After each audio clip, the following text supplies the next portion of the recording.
Members of the Nyotrep Integrated Territorial Organization (HITO) Riboy Circle, under the leadership of Vice President Elvis Kirsen and accompanied by the headman of Umran Perela, had met the Meghalaya Health Minister Dr. M. Ampareen Lyngdoh today, the 20th of April 2023, and submitted a memorandum to demand for the recruitment of casual staff and for the opening of the newly constructed Maternal and Child Health Hospital to ensure local employment opportunities amongst residents of the area. Jungan jungi mutasi ini kalau ngombo ya kalau merendam kalau bercintai pada MCH apa lagi iya building don mong tadi po district jungi po muslim perla de jingan jungi kalau menkerpat ini honorable minister jong koi kya bain pek ba no ban pek benia yang kata kejakan mar kumbang lagi mentah kalau ke yingja ba lagi ban nakaleng kasnong iya thuru bala don kata ji shot tu wala ki battery ru kata jaka de da ni iya kejaka kalau kata adap dengan cloud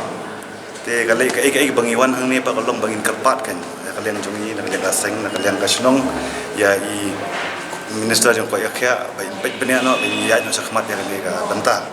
bat kai balong ba ngi nak kalian kaseng hingi kwa kalong ba kile kham kloi no namar ba kalong kai jingun toy ya pat ba jo ka te ka dong ka than ki jungi namar ba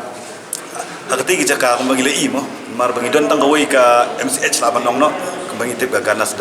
Das Hospital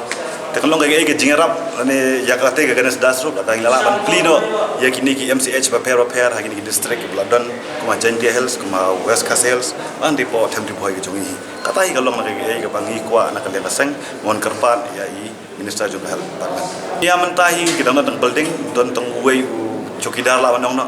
ri 46 la ban kobar ya kani kejakan nomor kalong ka bahe ki quarters ki don ke building ke bahe tega nakalian jungi ila ashore ila ong igi ba ka pratrik inwan hi megi inwan ni her mi sa tega jaka ban nakalian jungi inwan lang ban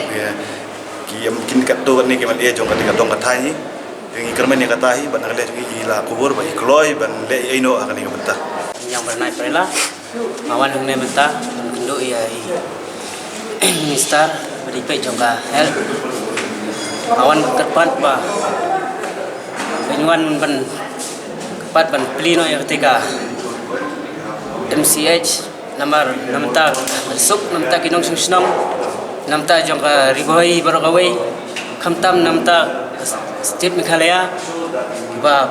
wan ban sungsnong apo Riboy district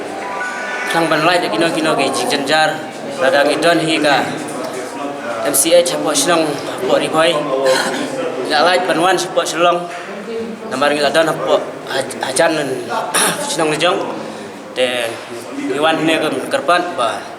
ya i minister ba plino ketika hospital namta ban kha khulung sup namta kilong kmi te minister ila ai ke jing kitet ki ba stunat bangiwan namta singi ba ilong wan praterik bangiwan ban kori chate bangin ye pe ngar namta ke jing ba jong ka Barokaway hi ka Riboy